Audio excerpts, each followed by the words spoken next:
Subscribe to the channel and press the bell icon for upcoming videos. Hello friends, welcome to my channel pharmacology concepts by Rajesh Chaudhary. तो आज की इस video से हम start करने जा रहे हैं preparation methods of the alkanes. हम जो एल्केन्स हैं जिसमें मेथेन, इथेन, प्रोपेन आते हैं, उनको किस तरीके से हम लेबोरेटरी में बना सकते हैं, उनके जो मेथड्स हैं वो हम डिस्कस करने वाले हैं। तो बहुत सारे मेथड्स होते हैं, 8 से 9 होंगे, लेकिन हम इस वीडियो में बेसिकली 3 मेथड्स को डिटेल्ड में डिस्कस करेंगे विद द रिएक्शन मैकेनिज्म, जो कि बहुत जरूरी है आपको समझने के लिए।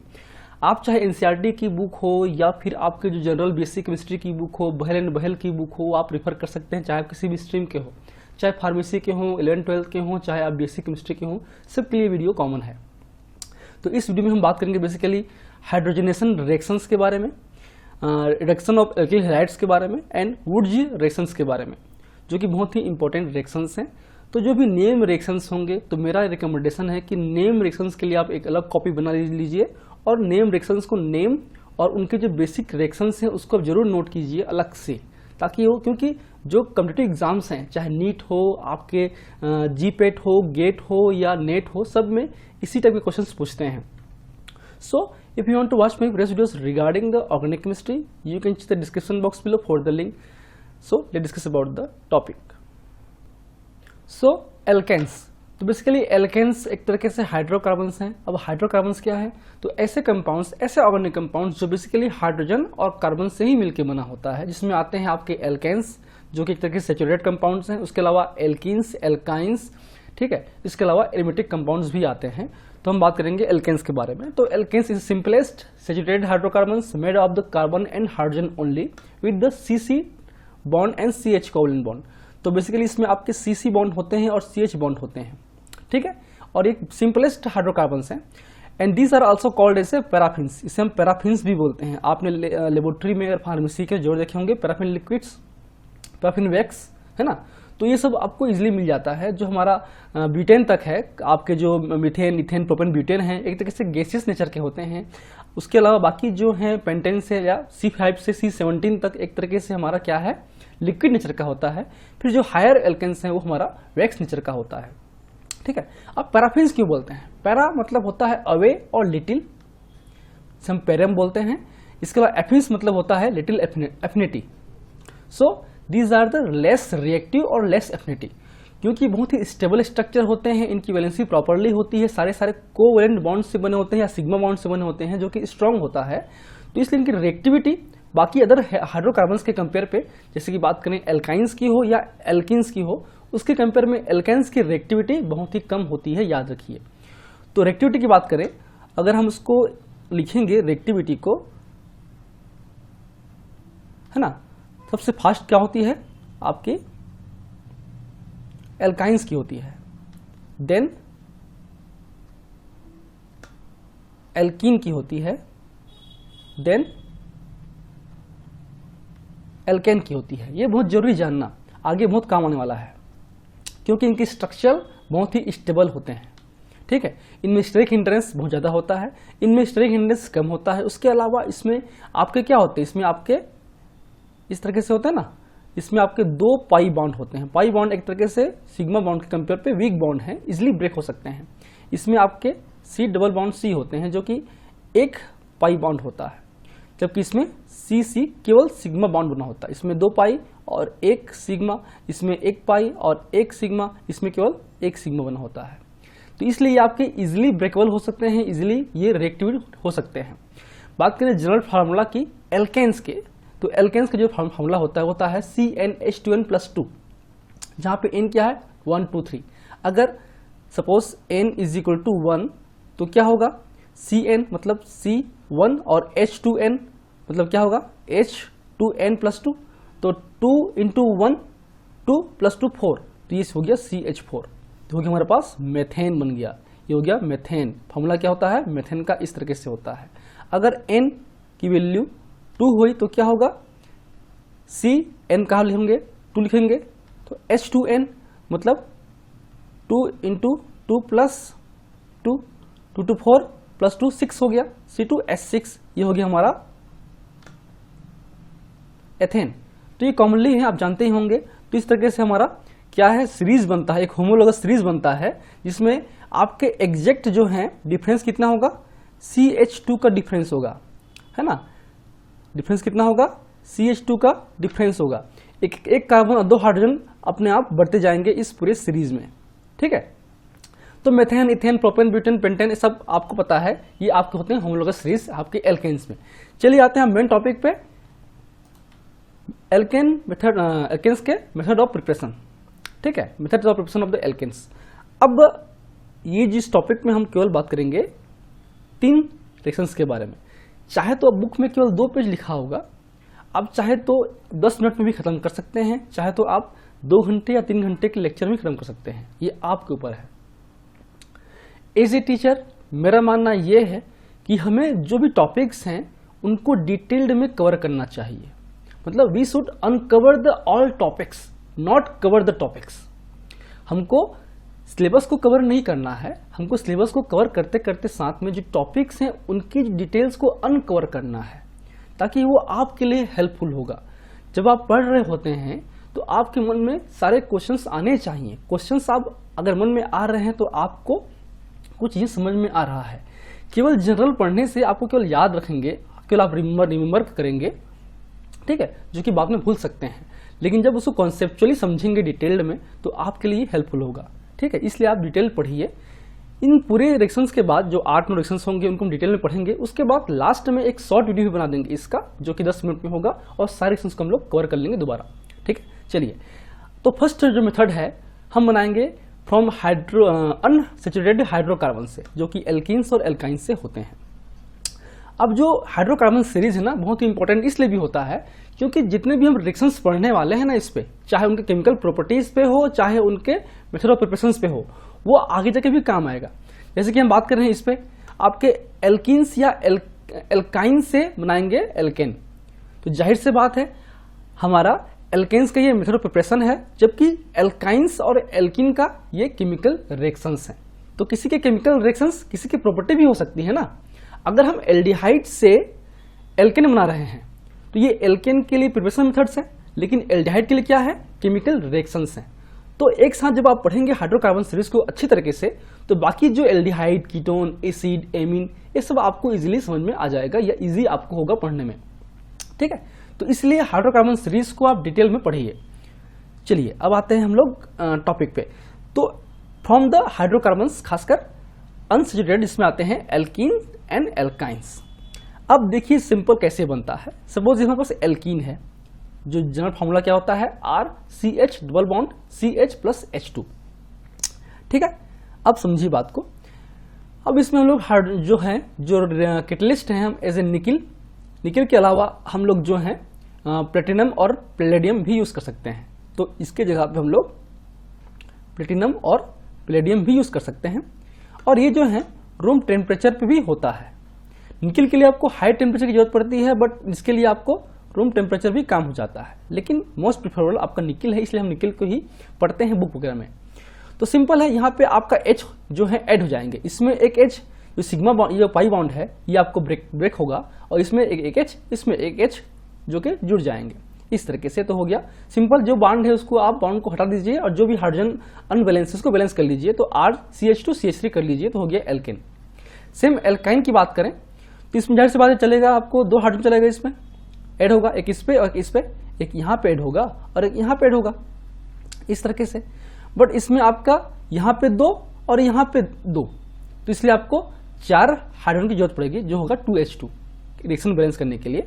सिंपल हम हीट करेंगे निकल के साथ में, तो इजिली आपका RCH2 CH3 बन जाएगा, जो कि एल्केन्स नेचर के हैं।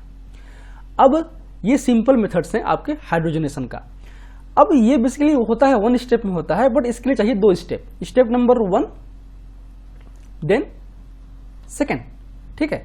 और जो फर्स्ट स्टेप है वही होता है हमारा बेसिकली रेट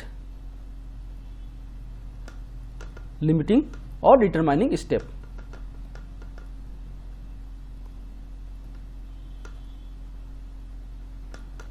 ठीक, तो ये पहले बनेगा RCH2 बनेगा। ये पहले आपका क्या है, ये आपका ये एल्काइन है ना, ये एल्काइन से बनेगा एल्किन, देन बनेगा आपका एल्केन। तो ये समझ में गया आप क्या। अब मेन क्वेश्चन क्या है, क्वेश्चन ये है कि अब ए और बी में से फास्ट कौन सा रिएक्शन होगा। रेट ऑफ रिएक्शन जो कि जीपेट या नीट वगैरह में या आपके नेट में भी काम आएगा, क्या होगा। अभी हमने डिस्कस किया था कि आपके जो एल्कीन्स की जो रिएक्टिविटी वो हाई होती है, तो इसलिए भले ही इसमें 2 स्टेप क्यों ना हो, आपका बी फास्ट होगा ए के कंपेयर पे। 2 कारण हैं, एक तो स्ट्रक्चरल स्टेबिलिटी, ठीक है, आपके एल्केन्स की सबसे हाई है, देन एल्कीन की, देन एल्काइन की, ठीक। तो जाहिर से बात है, आप बस सोचिए कि एल्काइन सबसे इजीली जो बाई बॉन्ड है वो ब्रेक हो जाएगा और उसमें स्टेरिक हिंड्रेंस भी कम है। जबकि बात करें इसमें, आप इसको अगर हम लोग अच्छी तरीके से करेंगे तो ये हमारे पास हो गया C डबल बॉन्ड H, तो ये इस तरीके से हो गया, है ना। जब बात करेंगे हम लोग, ये आपका क्या है, एल्काइन है। जब बात करेंगे एल्केन के तो क्या होगा,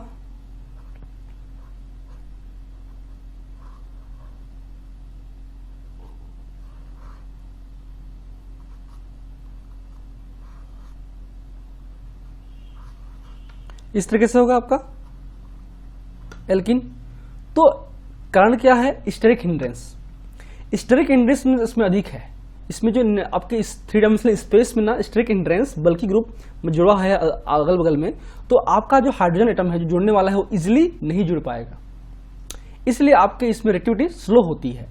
और क्योंकि मेन आपका इंपॉर्टेंट है रेट लिमिटिंग स्टेप, जो पहला ये काम कर लेगा ना उसकी रिएक्शन फास्ट होगी। देखिए, अगर एक के पास 2 चैप्टर है खत्म करने के लिए, एक के पास फर्स्ट चैप्टर है खत्म करने के लिए, केवल 1 चैप्टर है खत्म करने के लिए, तो याद रखिए वो पहले खत्म करेगा जो स्टार्ट पहले करेगा, जिसका फर्स्ट स्टेप पहले होगा। अगर आप सो के उठेंगे नहीं, पढ़ना शुरू ही नहीं करेंगे तो खत्म कैसे होगा।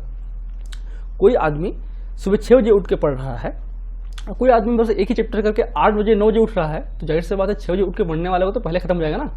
तो इसलिए रेट लिमिटिंग स्टेप बहुत इंपॉर्टेंट है, जो रेट लिमिटिंग स्टेप पहले क्रॉस करेगा उसकी रिएक्शन फास्ट होगी।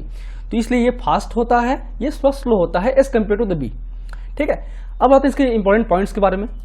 अब ये सब जो है क्वेश्चन है जीपेट के या ऑब्जेक्टिव बेस्ड क्वेश्चंस हैं।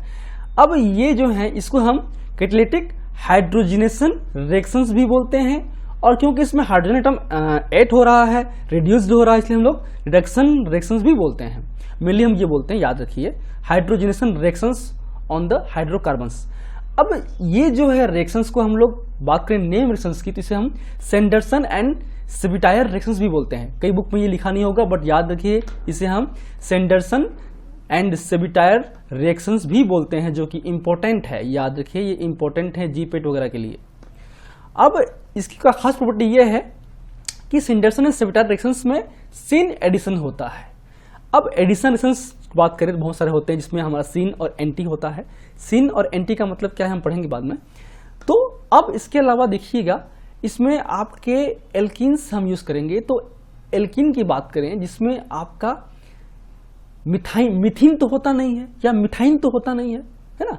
कम से कम कार्बन कार्बन के बीच में 2 बॉन्ड या 3 बॉन्ड बनने के लिए कम से कम चाहिए 2 कार्बन, 1 कार्बन तो बनेगा नहीं, इसलिए इसमें 1 कार्बन मतलब मेथेन नहीं बनेगा। एक इंपॉर्टेंट क्वेश्चन है, methane can not be prepared from this reaction. एक इंपॉर्टेंट क्वेश्चन है जीपेट के लिए या आपके नीट के लिए, आप जो भी पढ़ रहे हो, फार्मेसी के हो या फिर नेट के लिए जो भी है।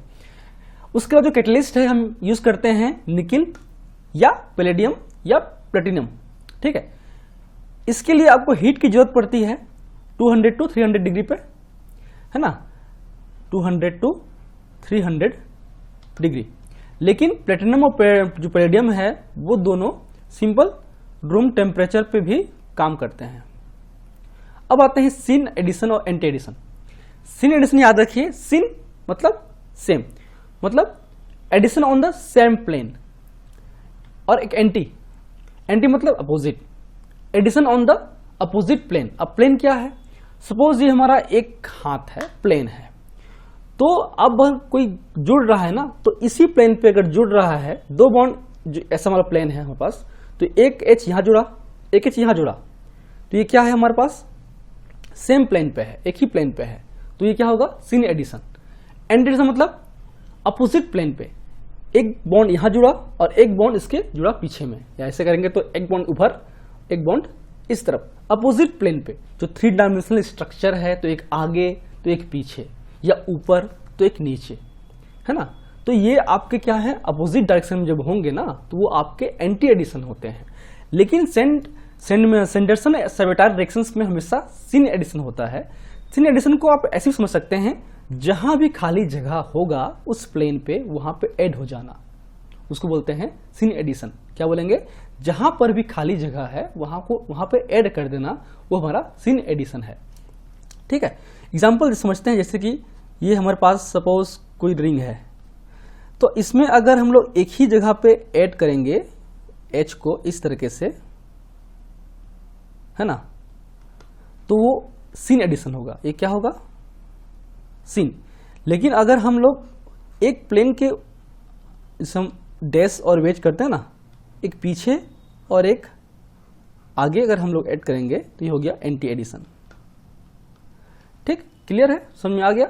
एक बार पढ़िए आप सिन एडिशन के बारे में जरूर। चलिए आते हैं हम नेक्स्ट। अब इसकी इंपॉर्टेंस क्या है। अब हमारे पास जो एल्कीन्स हैं वो सिमेट्रिकल एल्कीन्स या अनसिमेट्रिकल एल्कीन्स भी हो सकते हैं। आपने स्टेरोआइसोमेरिज्म या आइसोमेरिज्म कुछ पढ़ चुके होंगे, है ना, तो इससे ये हेल्पफुल होगा। इससे ऑब्जेक्टिव क्वेश्चंस बनते हैं। बेसिक थ्योरी तो पढ़ लिया आपने, अब क्या बेसिक फंडामेंटल इसमें क्वेश्चंस आते हैं वो देखिए।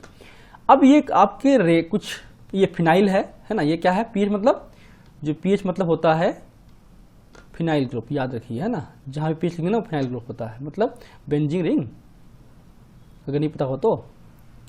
फिनाइल है C डबल बॉन्ड C और C2H5 CH3, और यहाँ पे CH3 है। तो देखिए CH3 इधर है और एक CH3 इधर है, तो एक तरीके से ये सिस टाइप है कि नहीं। सिस टाइप पढ़े हो गया आइसोमेरिज्म में, सिस ट्रांस वगैरह। सिस मतलब सेम साइड पे, ट्रांस मतलब अपोजिट साइड पे।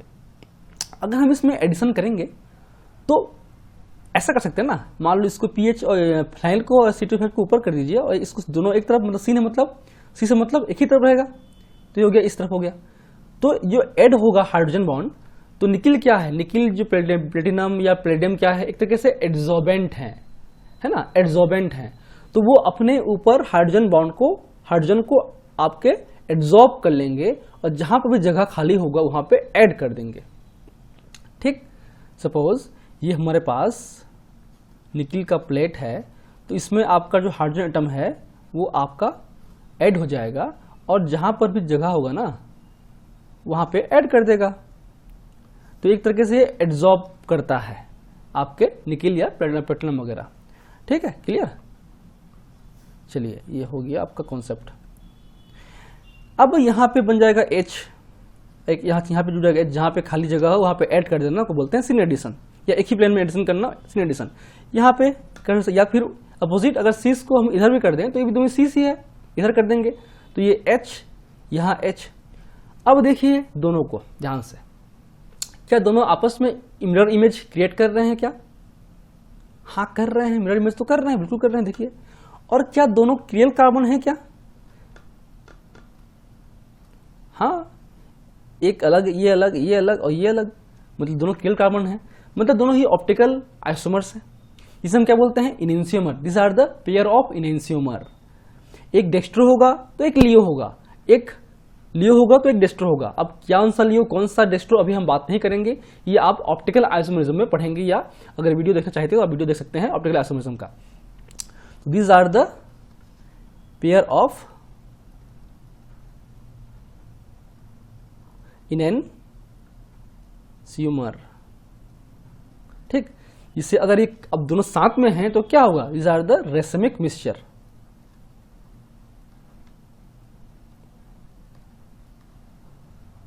मतलब इसमें एक तरीके से अगर बात करेंगे तो अगर हम लोग सिस टाइप अनसिमेट्रिकल एल्केन्स में, अनसिमेट्रिकल मतलब कोई सिमेट्री नहीं है, अगर हम इसको यहाँ बीच से काटते हैं ना तो इधर अलग अलग है, यहां से भी काटते हैं तो दोनों तरफ अलग अलग है, वो अनसिमेट्रिकल है। तो क्या होगा, आपके पास 2 ऑप्टिकल आइसोमर्स बनेंगे जो कि रेसमिक मिक्सचर्स में होगा। ठीक है, ठीक, क्लियर है। तो 2 बनेगा प्रोडक्ट, किसमें, आपके अनसिमेट्रिकल एल्कीन्स में अगर हम लोग इस रिएक्शन को कराएंगे तब। अब ये देखिए सेकेंड, ये आपका ट्रांस टाइप है ना, एक इधर है एक इधर है, तो ये क्या है, ट्रांस टाइप है। कौन सा टाइप है ये, ट्रांस टाइप है।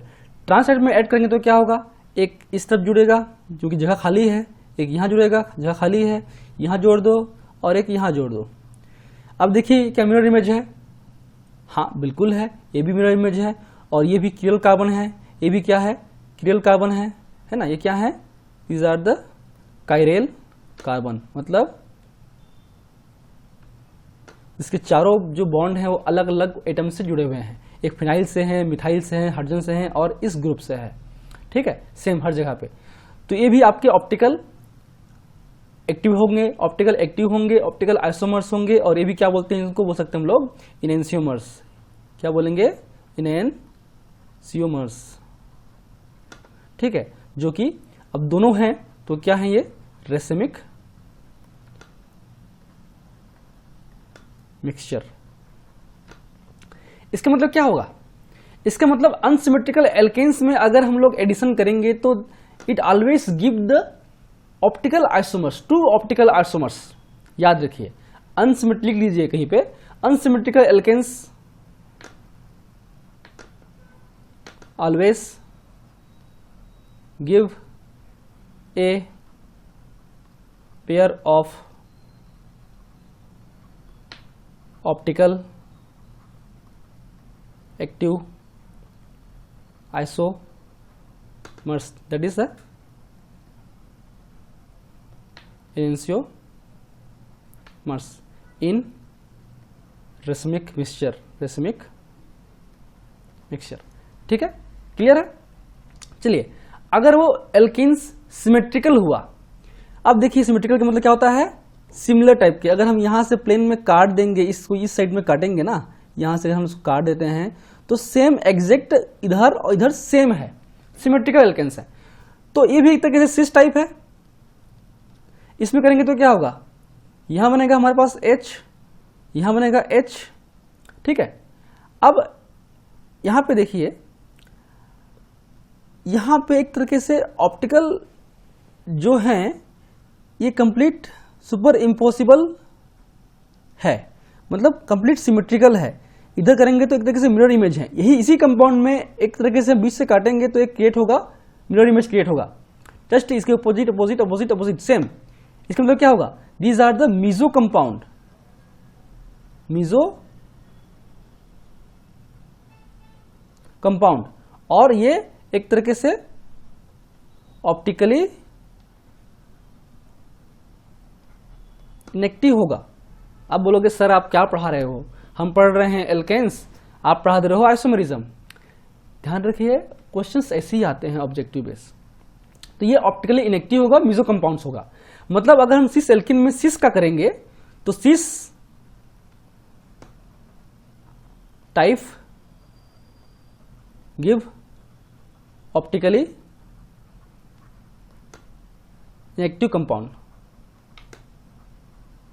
This called meso compound.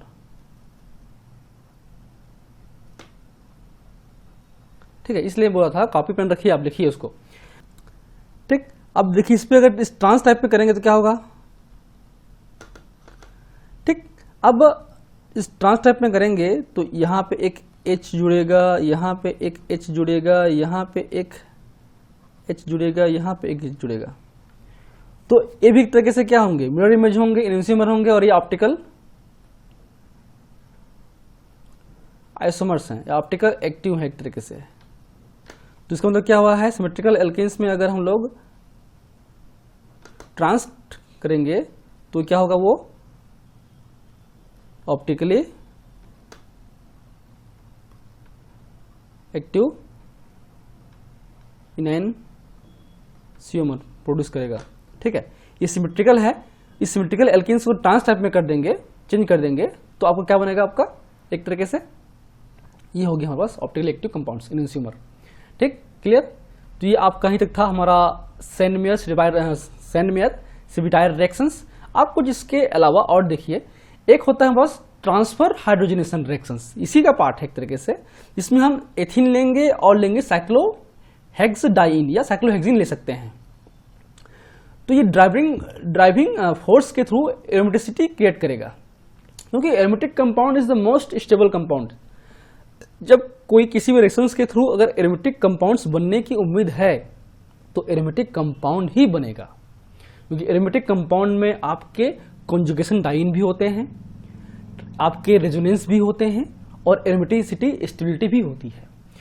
तो यहाँ पे क्या होगा, यहाँ पे हम ऐड करेंगे ना, तो इसमें तो CH3 ऐड होगा, लेकिन अब ये हाइड्रोजन अलग से नहीं देगा। ये जो हाइड्रोजन है ये अपना हाइड्रोजन को यहाँ पे देगा एक तरीके से। तो ये बन गया CH3 एथेन बन गया, इथिन का एथेन बन गया, और जो ये साइक्लोहेक्स 1,3-डाइईन है ये आपका रिड्यूस नहीं होगा, ये आपका साइक्लोहेक्सिन नहीं बनेगा, ये बन जाएगा बेंजीन। ठीक है, इसे बोलते हैं ड्राइविंग फोर्स ऑफ एरोमेटिसिटी। ठीक, क्लियर? क्योंकि ये आपके स्टेबल होता है, क्योंकि इसमें रेजोनेंस होता है, इसमें एरोमेटिसिटी स्टेबल होता है, इसमें कॉन्जुगेटेड डाइईन्स होता है। अब आते हैं सिलेक्टिव हाइड्रोजनेशन। सिलेक्टिव मतलब कहां पर होगा। अगर हम बात करेंगे CH3 CH double bond CH CH2 CH double bond CH2 का, तो एक तरीके से डाइईन है। एक आपका 1 2 3 4 है ना, ये 4 है, ये 1 है, 5 6, तो ये क्या है, हेक्सेन है, तो ये हेक्स है, हेक्स 1,4 डाइईन है। तो इस हेक्स 1,4 डाइईन में इस 4 वाले पोजीशन पे अगर केवल एक ही मोल हाइड्रोजन है, अगर 2 होगा तो यहाँ पे अगर 4 हाइड्रोजन होंगे, यहाँ पे 2 हाइड्रोजन है, H2 पे 2 है ना, तो आपके इन पे जुड़ेगा या इन पे जुड़ेगा, 1 और 2 पे जुड़ेगा या फिर 4 और 5 पे जुड़ेगा। क्वेश्चन ये है, 2 बन सकते हैं इससे, केवल एक मोल है तो CH3 CH2 CH2 मतलब आपके ये बनेगा या B बनेगा। तो ये क्या होगा, ये हेक्सीन है, हेक्स 1 बोल सकते हैं, और ये 1 2 3 4 5 6, तो ये हेक्स 2 है, तो ये हेक्सीन बनेगा या हेक्स 2 बनेगा, क्योंकि एक ही मोल है। तो कहीं पे ही यहाँ जुड़ सकता है H, यहाँ जुड़ सकता है H, तो कौन सा स्टेबल है।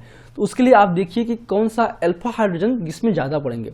अब मान लेते हैं यहाँ पे बाउंड करेंगे, तो इस बॉन्ड के एडजेसेंट कार्बन एटम पे जो हाइड्रोजन एटम है वो होंगे आपके अल्फा हाइड्रोजन। ठीक है, तो कितने हैं इसमें, 2 हैं। यहाँ पे देखिए इसके एडजेसेंट पे, इस जुड़े हुए बॉन्ड पे इधर देखिए, तो यहाँ पे आपका कितना है, 3, और यहाँ पे कितना है, 2, मतलब कुल कितने होंगे इस पे हो गए 2 अल्फा हाइड्रोजन, इस पे हो गए 5 अल्फा हाइड्रोजन। इसका मतलब जिसमें अधिक होंगे वो आपका प्रेफरली बनेगा। क्लियर है? ठीक, so these are the basics about the hydrogenation reactions of the alkenes and alkynes. ठीक, चलिए अब आते हैं हम लोग रिडक्शन ऑफ एल्किल हैलाइड के बारे में। एल्किल हैलाइड मतलब होता है RX या मिथाइल क्लोराइड, इथाइल क्लोराइड, इस तरीके से प्रोपाइल क्लोराइड। तो उस पर हम रिडक्शन करेंगे ना, तो क्या होगा, आपका जो H है H2 होगा मान लेते हैं, तो एक HX बन जाएगा और एक आज जुड़ जाएगा। अब देखिए हमारे उस पे मेथेन पॉसिबिलिटी नहीं थी, बट इसमें मेथेन पॉसिबिलिटीज है। अगर हम इसमें मिथाइल क्लोराइड लेंगे तो मेथेन बन सकता है। एग्जाम्पल देखिए CH3Cl, इसको बोलते हैं क्लोरोमेथेन या मिथाइल क्लोराइड। अगर हम जो कैटलिस्ट है, कैटलिस्ट बहुत सारे कैटलिस्ट हैं, तो जो पहला कैटलिस्ट हम जो फ्रिक्वेंटली यूज करते हैं प्रिपरेशन मेथड्स में, वो हमारा है जिंक के साथ में, zinc plus dilute HCl। H क्या है, ये एसिड है। एसिड क्या होता है, प्रोटॉन डोनर होता है, तो ये H प्लस देगा रिएक्शंस में, ये H प्लस देगा। जब H प्लस देगा तो वो HCl को बाहर निकालेगा। ठीक है, इजिली। ठीक, और H इसको देगा एक, तो क्या होगा, ये HCH4 होगा और एक HCl होगा, मिथेन और hydrochloric acid. But hydrochloric acid तो एक तरीके से आयनिक फॉर्म पे होंगे ना। Same zinc plus acetic acid, zinc with copper in ratio in ethanol. Ethanol solvent होता है, सॉल्वेंट की तरह होता है, जो कि जरूरी है उस रिएक्शन को कराने के लिए। अब देखिए इसका कैसे ये बनेगा, इसका रिएक्शन मैकेनिज्म। एक लिमिटेशन है इस कैटलिस्ट के साथ में, ये जो कैटलिस्ट हम यूज करेंगे ना, इस कैटलिस्ट में RF यूज नहीं करेंगे, मतलब मिथाइल फ्लोराइड वगैरह यूज नहीं कर सकते, एल्काइल फ्लोराइड यूज नहीं कर सकते इस पे। ठीक है, क्यों, ये छोड़िए, अभी नहीं कर सकते, बस ये है क्योंकि बहुत हाईली इलेक्ट्रोनेगेटिव होता है। तो अब जो मैकेनिज्म है, जिंक हम यूज कर रहे हैं, तो जिंक क्या होता है, जिंक आयनाइज्ड होगा और जिंक 2+ बनेगा। जब 2+ बनेगा मतलब 2 इलेक्ट्रॉन बाहर निकलेगा, तो 2 इलेक्ट्रॉन बाहर निकलेगा। अब ये जो 2 इलेक्ट्रॉन है, इस एल्किल हैलाइड से क्या बनेगा, एक बनेगा C, एक इधर मूवमेंट होगा ना आपके इलेक्ट्रॉन्स का, क्योंकि ये हाई नेगेटिव है, जब कोई इलेक्ट्रॉन देने वाला होगा उसको तो ये इसको दे देगा इसके इलेक्ट्रॉन को, और ये हो जाएगा प्लस हो जाएगा और ये होगा माइनस हो जाएगा। ठीक है, अब ये CH3 जो प्लस है एक इलेक्ट्रॉन से न्यूट्रलाइज होगा, एक को कर देंगे तो नेगेटिव चार्ज हो जाएगा वो। अगर इसके पास एक प्लस होता, एक इलेक्ट्रॉन होता तो CH3 आपका होगा न्यूट्रल होता है ना, बट इसमें न्यूट्रल नहीं होगा क्योंकि 2 इलेक्ट्रॉन दे रहे हैं, एक H प्लस है, एक कमी है पर 2 दे रहे हैं, तो क्या होगा आपका CH3 प्लस हो जाएगा, सॉरी माइनस हो जाएगा। अब जो ये H कहां से आया, H आया आपके एसिड से, तो ये जो एसिड नेचर का होता है वो प्रोटॉन डोनर होते हैं, तो ये H प्लस देंगे और ये H इसके साथ में मिलके CH4 बनाएगा। क्लियर है? ठीक, सेम अब ये हो गया हमारा रिएक्शन मैकेनिज्म, समझ लीजिए आप। ठीक, अब सेकेंड आप सेम याद रखिए, इथाइल ब्रोमाइड हो तो क्या बनेगा आपका, इथाइल ब्रोमाइड से बनेगा इथेन बनेगा, सेम बाकी सब कुछ सेम होगा। ठीक है, चलिए अब इसके आते हैं कुछ खास पॉइंट्स पे। अगर हम जिंक को छटा के, और बहुत सारे कैटलिस्ट होते हैं, कैटलिस्ट नंबर 2 है हमारा LiAlH4, ये भी कैटलिस्ट है। इसकी खास बात यह है ऑब्जेक्टिव बेस्ड क्वेश्चंस के लिए कि इसमें प्राइमरी और सेकेंडरी अल्काइल हैलाइड मतलब RX या R2CHX ये क्या होंगे, ये प्राइमरी अल्काइल हैलाइड है, ये सेकेंडरी अल्काइल हैलाइड है, तो इसके थ्रू तो एल्केन्स बनेगा। लेकिन टर्सरी अल्काइड हम यूज करेंगे, टर्सरी अल्काइल हैलाइड यूज करेंगे मतलब R3CCl करेंगे या R3CX करेंगे, तो इसमें जो है आपके एल्केन नहीं बनेगा, इसमें होगा एलिमिनेशन रिएक्शंस होंगे, जो होगा डिहाइड्रोहेलोजिनेशन रिएक्शंस, जिसके थ्रू एल्कीन बनता है। तो ये हम यूज नहीं करते एल्केन बनाने के लिए। ठीक है, अगर हम प्राइमरी, ये अब क्या है, ये प्राइमरी हो गया और ये हो गया सेकेंडरी हो गया, तो इसके थ्रू क्या होगा आपका एथेन, या इसके थ्रू क्या होगा प्रोपेन बन जाएगा।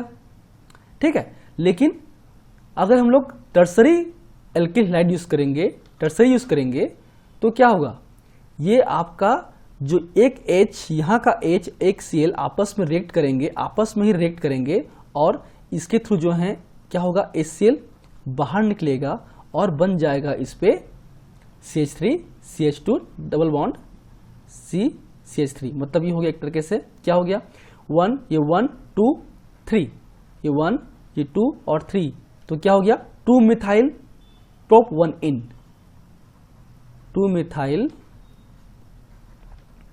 प्रोप 1 इन बन जाएगा।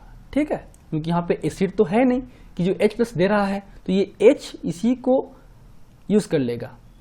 अगर वो एसिड होता तो एक्स्ट्रा H लग जाता है, बट एसिड नेचर का नहीं है, ये H दे तो रहा है, बट ठीक है, क्लियर। चलिए आते हैं अब थर्ड कैटलिस्ट पे, Na प्लस BH4 माइनस। इसमें भी सेम एल्कीन प्राइमरी और सेकेंडरी अल्काइड में तो रिएक्शंस नहीं होगा, लेकिन टर्सरी में ही होता है, उसमें टर्सरी में होता है, इसमें टर्सरी में होता है, तो क्या बनेगा एल्कीन बनेगा। ये ऑब्जेक्टिव बेस्ड क्वेश्चन है कि इस कैटलिस्ट में क्या होता है।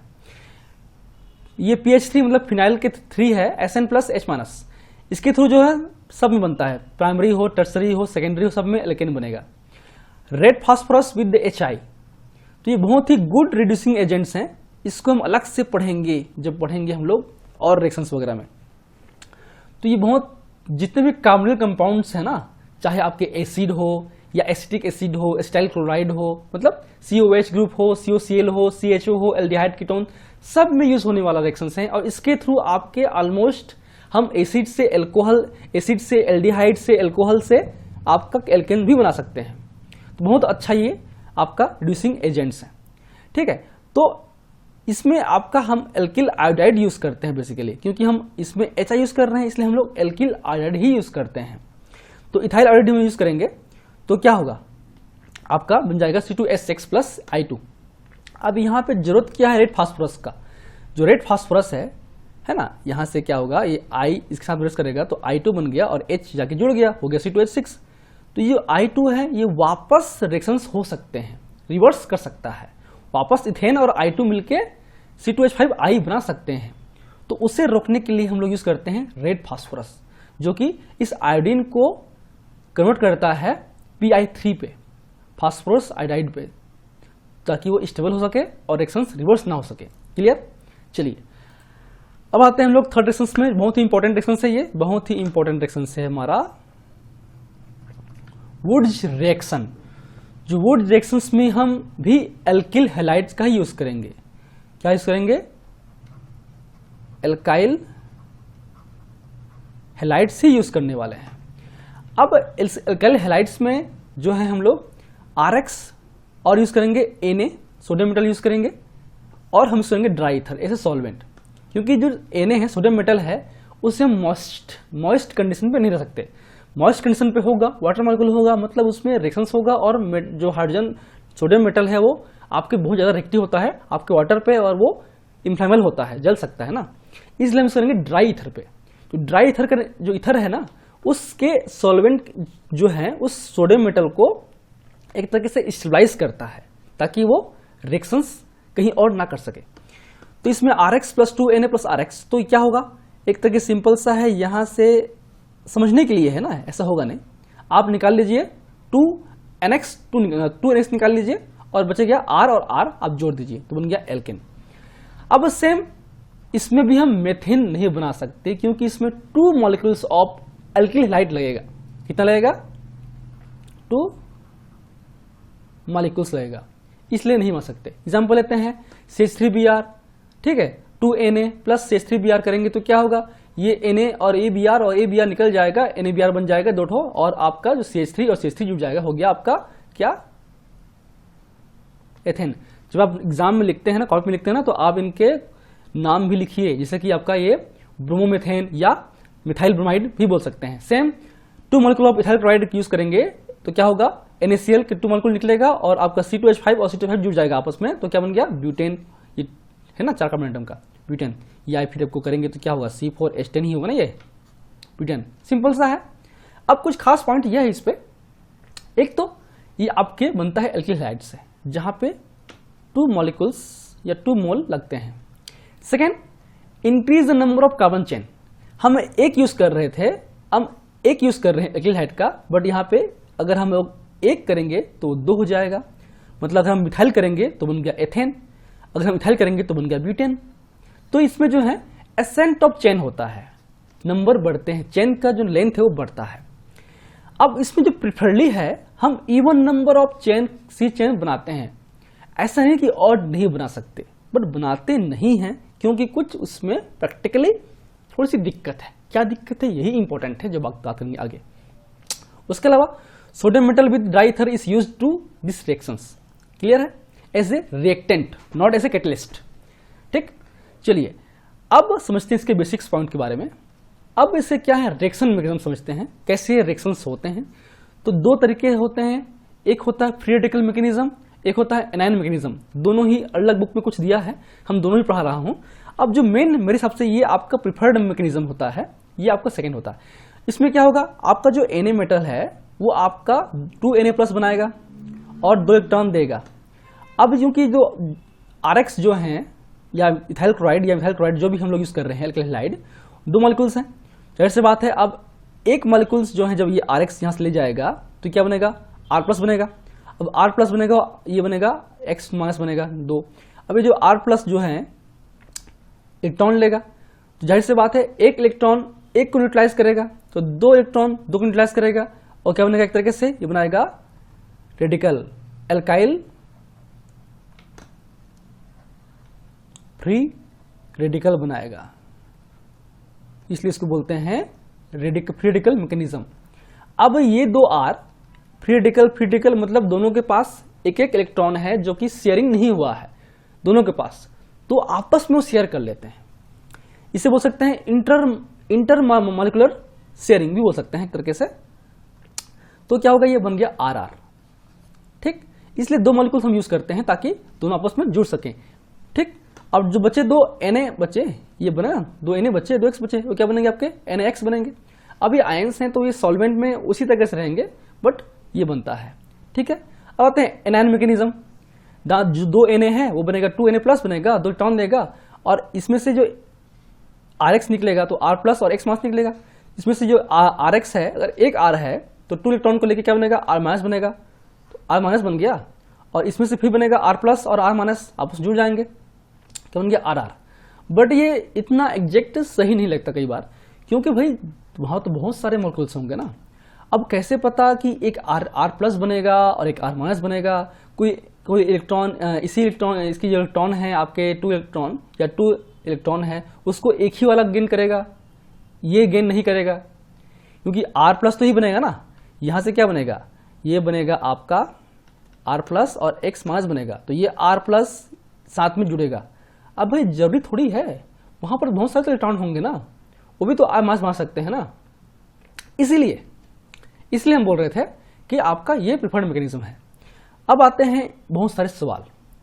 क्वेश्चन पहला कि क्या इससे एक ही तरह के बनेंगे, कंपाउंड बनेंगे और बहुत सारे नहीं बन सकते, क्या पॉसिबल है क्या?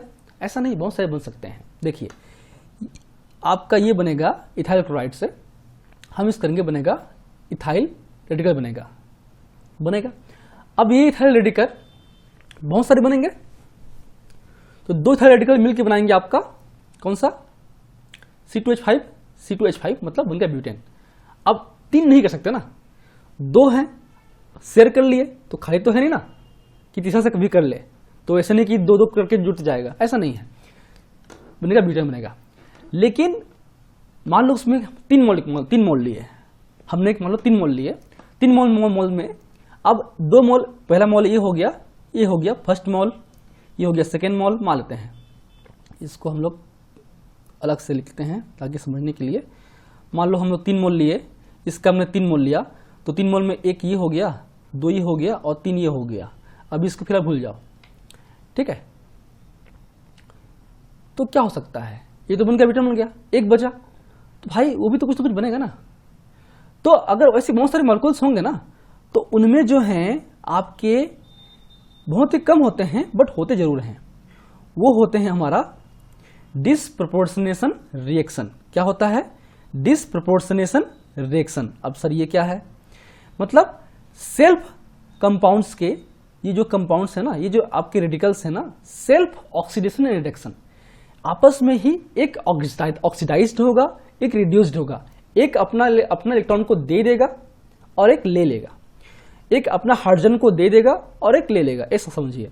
तो ये अगर इसको ट्रांसफर करता है तो क्या होगा, एक हाइड्रोजन को ट्रांसफर करेगा तो क्या होगा, जाहिर सी बात है C2H5 से बनेगा C2H4 बनेगा, क्या बन गया, इथीन बन गया। और ये C2H5 से क्या बनेगा, C2H6 बन गया, एक हो गया इथेन। तो एक ऑक्सीडाइज्ड होगा और एक रिड्यूस्ड होगा, जो H ले रहा है वो रिड्यूस्ड होगा, उसमें रिडक्शन होगा, और ये आपका ऑक्सीडेशन होगा। तो ये बन गया इथीन और एथेन। तो ब्यूटेन के साथ साथ इथीन और एथेन भी बनते हैं तो इसमें, लेकिन मेजर तो यही है ना, ये मेजर प्रोडक्ट है, ये बहुत ही कम प्रोडक्ट है, ठीक। चलिए अब question number 2, why odd chain are not prepared by this method. हम ऑड चेन क्यों नहीं बनाते हैं, क्यों नहीं बनता है? सर अगर हम एक मिथाइल क्लोराइड लें और एक इथाइल क्लोराइड लें तो मिथाइल इथाइल मिलकर क्या बन गया प्रोपेन बन गया, बन सकता है बिल्कुल। हमने कब कहा कि नहीं बनेगा, हमने कहा हम प्रिफरली नहीं बनाते हैं, इस मेथड से बना सकते हैं, बनाते नहीं हैं। क्यों, आंसर मिलेगा आपको। देखिए अगर हम मिथाइल और इथाइल लेंगे तो क्या बनेगा, एक बनेगा मिथाइल रेडिकल, एक बनेगा इथाइल रेडिकल।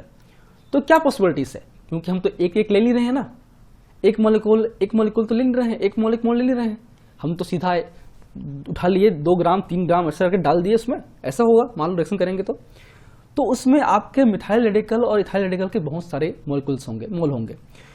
तो एक मिथाइल और एक इथाइल आपस बनाएगा प्रोपेन, बिल्कुल सर बनाएगा ही, जाहिर सी बात है। अब इथाइल भी है, मिथाइल भी है, आपस में तो बनेंगे। तो ये जो 2 मिथाइल हैं ये बन जाएगा हमारे पास, बन गया एथेन। ये इथाइल मिथाइल बन गया प्रोपेन बन गया, ये बन गया एथेन बन गया। और जो इथाइल ये है, ये भी तो है, ये बन गया हमारा ब्यूटेन बन गया। तो 3 बन गए, मेजर प्रोडक्ट बन गए। ये तीनों क्या होंगे, मेजर प्रोडक्ट होंगे। अब छोटे मोटे बाकी जो हैं आपके इसी में ही डिसप्रोपोर्शन होगा तो ये बन सकता है, वो भूल जाइए फिलहाल, इनको फिलहाल आप भूल सकते हैं, ठीक है। तो मेजर इसमें बनेंगे 3 प्रोडक्ट बनेंगे, इसको काट दे देते हैं यार, इथेन तो बन गया ना यहाँ पे, तो ये काट दो, तो ये हो गया चौथा प्रोडक्ट, ठीक। तो मेजरली 3 बन गए, इसका मतलब इसके भी कुछ, इसके भी कुछ, उसके भी कुछ। उसमें क्या था, इस वाले केस में अब मान लेते हैं कि 90% जो है हमारे पास यही ड्रग बना, यही ब्यूटेन बना, लेकिन इसमें जो है 30% ये, 30% ये, 30% ये। तो अल्टीमेटली क्या होगा, very low yield, very low yield. जो इल्ड है इस ऑड नंबर की, ऑड वाले चेन की, वो बहुत ही कम होती है। तो बना के क्या करेंगे? हमको बनाना है, प्रोपेन बनाना है तो किसी और से बनाएंगे ना। हम अपने केमिकल को बर्बाद क्यों करें? अगर हमको प्रोपेन बनाना है सिलेक्टिवली तो हम केवल प्रोपेन बनाएंगे ना। अब प्रोपेन बन गया, उसमें मीथेन बन गया, उसमें ब्यूटेन बन गया, तो काम क्या अपना बहुत सारा हो जाएगा उसमें। तो इसलिए केमिकल की बचत करने के लिए हम ये रिएक्शंस फॉलो नहीं करते हैं ताकि हम किसी अच्छे मेथड को लेकर बनाएं। इसलिए मैंने कहा था प्रिफरली हम इवन चेन वाले को बनाते हैं, ना कि ऑड चेन वाले को, क्योंकि ऑड चेन वाले के साथ में मल्टीपल और बनेंगे और उसकी इल्ड बहुत ही कम होगी। क्लियर? चलिए अब आते हैं क्वेश्चंस देखते हैं। Tick the high yield alkenes that are prepared by the वुड रिएक्शन। तो वुड रिएक्शन से हम कौन कौन से को हाई इल्ड बना सकते हैं? हमने क्या कहा? इवन को हाई इल्ड रहेगा, ऑड कम इल्ड रहेगा। तो गिनी यहाँ पे 1 2 3 4, 4 है मतलब ये आपका इवन है ना, ये क्या है? इवन है, तो ये क्या होगा? हाई इल्ड होगा। हम इसको टिक मान लीजिए। यहाँ से मतलब इसमें आपका एक इथाइल ये हो गया, तो 2 इथाइल बन गया इसमें। ठीक है, यहाँ देखिए 1 2 3 4 5 6 है, तो ये आपका क्या है? इवन है, तो ये बन जाएगा। ठीक है, कहाँ से बनेगा? 1 2 3 यहाँ अलग कर लीजिए, यहाँ अलग कर लीजिए, तो आपस में जुड़ जाएगा। एक हो गया प्रोपाइल, मतलब आइसोप्रोपाइल रेडिकल बनेगा एक तरीके से, यहाँ बनेगा रेडिकल बनेगा, मतलब आपका हम बनाएंगे CH3 CH2 CHCl, sorry CH2 बोल रहा हूँ मैं, ये आपका CH होगा ना, Cl। इससे बनेगा 2 मॉलिक्यूल लेंगे इसके, तो ये बन जाएगा। ठीक है, इवन वो भी ठीक है। 1 2 3 4 5, 5 मतलब ये ऑड है, ऑड मतलब नहीं बनेगा। 1 2 3 4 5, 5 क्या है? ऑड है, तो ये नहीं बनेगा, कोई दिक्कत नहीं है। 1 2 3 4 5 6 इवन है, फिर भी ये नहीं बनेगा। इवन के साथ साथ सिमेट्रिकल भी तो होना चाहिए। यहाँ पे देखिए, यहाँ पे बांटेंगे तो इथाइल इधर, यहाँ बांटेंगे तो 2 क्लोरोप्रोपाइल 2 क्लोरोप्रोपेन एक तरीके से, तो सेम इधर। बट यहाँ पे कैसे बांटेंगे? यहाँ पे क्या होगा? ऐसे अगर बांटेंगे तो क्या होगा? एक ऐसा होगा ना, CH रेडिकल बनेगा और एक बनेगा CH2 रेडिकल और इधर C2H5।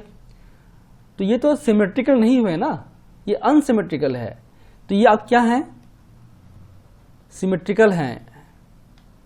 इसका मतलब क्या हुआ? कॉन्सेप्ट क्या हुआ? इवन एंड सिमेट्रिकल चेन वाले ही हाइल्ड होंगे, तो इसलिए इवन के साथ साथ सिमेट्री भी जरूरी है। इवन और एंड, ये हो गया अन।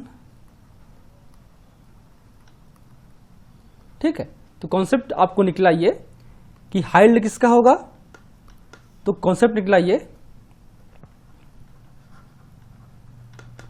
हाइल्ड के लिए इवन और सिमेट्री दोनों ही जरूरी है। अनसिमेट्रिकल इवन चेन वाले जो है हम नहीं बना सकते। Clear? So these are the basics about the वुड रिएक्शन। उसके अलावा आते हैं हम लोग इंट्रा मॉलिक्यूलर वुड रिएक्शंस पे। इसके अलावा एडिशनल है।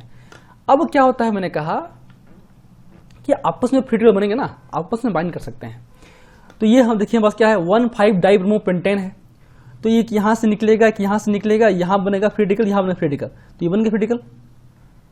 तो या तो अब ये क्या होगा, ये आपस में ही इंटरेक्ट कर सकते हैं ना, किसी और की जरूरत ही क्या है, आपस में यहाँ पे कर लेंगे, शेयर कर लेंगे और बन गया, बस बॉन्ड बन गया इस तरीके से। क्या है? साइक्लोपेंटेन। ये मेजर है। थोड़ा बहुत आपके अगर ऐसे होगा तो क्या होगा, एक इधर ही बनेगा और इधर ही बन जाएगा एक और, है ना। तो ये 1 2 3 1 2 3 4, 1 2 3 4 5, इधर 5 10 हो गया, तो साइक्लोडेकेन बन जाएगा एक तरीके से, है ना। तो अलग मैटर है, बट ये प्रिफर्ड है। सेम देखिए यहाँ पे, यहाँ बनेगा क्रिटिकल, यहाँ बनेगा क्रिटिकल, तो ये जो है आपस में बॉन्ड बनाएंगे ना, ये बन गया, क्या बन गया, बाइसाइक्लो 110 ब्यूटेन, ऐसे बनेगा। तो ये हो गया इंट्रामोलिकुलर वुड्स रिएक्शंस। अब देखिए similar reactions to the Wurtz reaction. Wurtz reaction के समान और कौन कौन से रिएक्शंस होते हैं? एक होता है फ्रैंकलैंड रिएक्शन। क्या होता है? Frankland reaction. अब जो फ्रैंकलैंड रिएक्शन है सिमिलर टू द वुड्स है। अंतर क्या है? केवल आपके वहां पे हम यूज करते थे सोडियम मेटल यूज कर रहे थे, यहां पे करेंगे जिंक करेंगे, बस सब कुछ सेम, सारे थ्योरी सेम। फिर है Fittig reactions. Fittig reactions Wurtz की तरह है। हम वुड्स रिएक्शंस में आपके एल्किल हैलाइड ले रहे थे, इसमें भी लेंगे, बट इसमें लेंगे एरिल हैलाइड लेंगे। क्या लेंगे? एरिल हैलाइड लेंगे, मतलब बेंजील क्लोराइड लेंगे या क्लोरोबेंजीन लेंगे। ठीक, तो ये बनेगा हमारा डाई बिस बाइफिनाइल या फिर डाई बेंजीन बनेगा। क्लियर है? Wurtz Fittig reactions. तो वुड्स फिटिंग रिएक्शंस में हम नॉर्मल एल्किल हैलाइड और एरिल हैलाइड दोनों ले सकते हैं और ये मिलकर बनाएगा, बहुत सारे बनाएगा, है ना। एक बनाएगा हमारे पास इस तरीके से। अगर ये मान लेते हैं ये आपका मिथेन हुआ, मिथाइल क्लोराइड हुआ, तो क्या बनेगा? ये बनेगा टोलुइन बनेगा, है ना। उसके अलावा आर बनेगा, ये बनेगा, तीनों बनेगा, इसलिए ये प्रिफर्ड रिएक्शंस नहीं होता है। एक होता है अल्मान सिंथेसिस। इसमें used only aryl iodide. Scientist लोग भी बड़ा खेल करते हैं ना भाई, हमने जिंक से कर लिया, नाम हो गया फ्रैंकलैंड हो गया। फ्रैंकलैंड साइंटिस्ट ने जो वुड जने हैं सोडियम लिया था, देखा फ्रैंकलैंड ने कि इसने सोडियम लिया है, मैं कुछ और ले लेता हूँ, क्योंकि सोडियम से क्या निकला? 2 निकला, इलेक्ट्रॉन निकला। 2 इलेक्ट्रॉन का यूज करके बन गया, रेडिकल बन गया। तो जिंक भी तो आपका डाई मेटल है, जिंक से तो एक ही जिंक से निकलता है 2 इलेक्ट्रॉन, है ना। तो जिंक ले लिया उसने, काम तो अपना केवल 2 इलेक्ट्रॉन का है ना, उस 2 इलेक्ट्रॉन से तो फ्री रेडिकल बना। ठीक, अब उसने एल्किल हाइड लिया था, आपके फिटिंग ने क्या लिया? एरिल ले लिया, उसको बेंजीन ले लिया, उसको वुड्स फिटिंग मिलके अब दोनों ही हो गया। अल्मान क्या किया? अब भाई तुमने बेंजील क्लोराइड लिया है, हम बेंजील आयोडाइड ले लेते हैं, तो ले लिया आपका बेंजील आयोडाइड ले लिया, तो हो गया हमारा एरिल आयोडाइड हो गया। सेम अब जो उसने बात यूज कर रहे थे उसको हमने कॉपर वाटर यूज कर लिया है, उसको हीट कर दिया, तो ये बन गया हमारा बिस्फेनाइल बन गया। तो ये भी आपका इंपॉर्टेंट क्वेश्चंस में आ सकते हैं। So these are the basics about the hydrogenation reactions on alkene alkyne alkyl halide reactions of the Wurtz and reduction। And next video में हम बात करेंगे डीकार्बोक्सिलेशन रिएक्शंस के बारे में, जिसमें कोल्बे मेथड है और रोलाइन मेथड है। So I hope you like my videos. If you like my videos, please press the like button, share with your friend, and any feedback please comment in the comment section. That motivates for the coming videos in last. Thank you, keep watching.